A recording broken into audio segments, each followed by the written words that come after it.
Ajira ya ndoto. Juma alikuwa kijana mnyekevu mwenye ndoto na matumaini. Alikuwa ameishi maisha magumu, akifanya kazi za muda kadri alivyopata.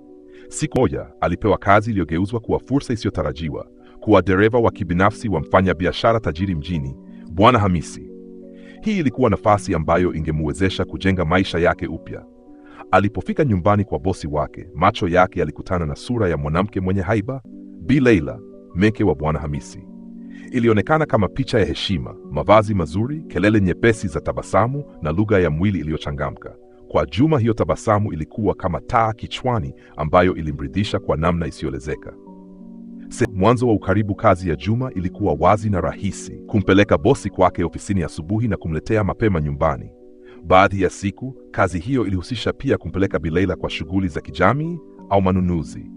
Kile kilichoanza kama mazungumzo ya kawaida ndani ya gari kiligeuka polepole kuwa ukaribu wa kibinafsi. Walizungumza kuhusu maisha, ndoto na kumbukumbu za utoto. Leila alikuwa mtulivu, mkarimu kwa maneno, na mara kwa mara alimpa Juma ushauri usiokuwa wa kikazi pekee. Juma alijaribu kujizuia hisia zilizoanza kumfanya asaidiwe, lakini zile mazungumzo za kimwangaza ndani ya gari zilifanya moyo wake kupanda. Alianza kumwona Leila sio tu kama mke wa bosi wake, bali kama mtu aliye na nafasi ya kipekee katika maisha yake.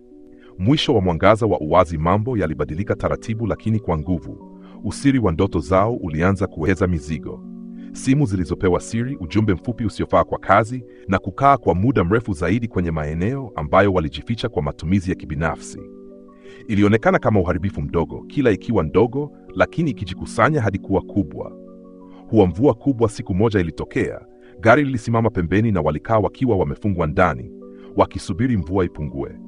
Hapo kwa mara ya kwanza waligundua kuwa walikuwa wamemwaga hisia ambazo hazikutabirika.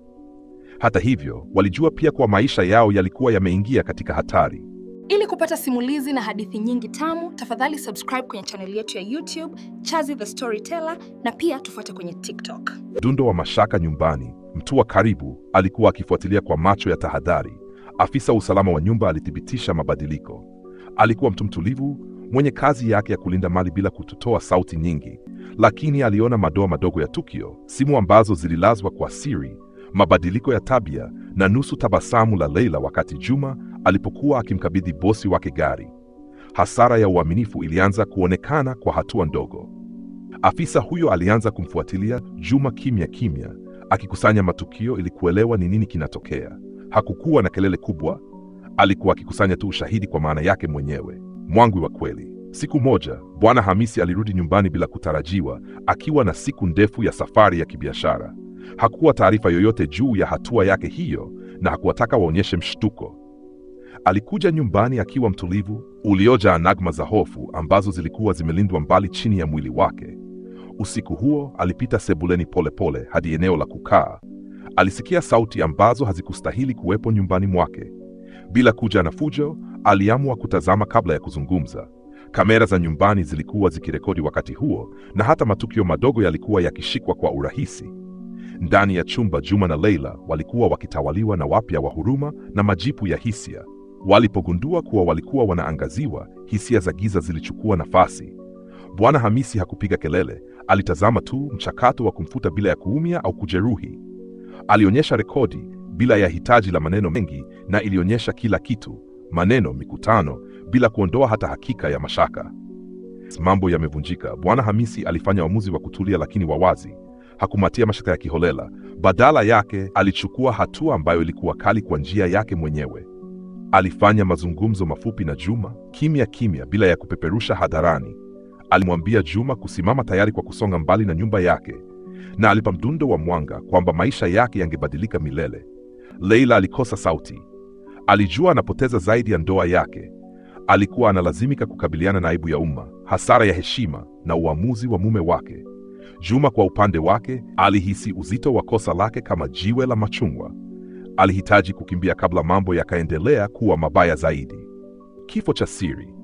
Juma alienda mbali usiku huo huo, akisusia nyumba na miji aliyoadhimisha na ndoto zake. Alijaribu kuanza upya katika mji mwingine, akitafuta kazi ndogo ndogo.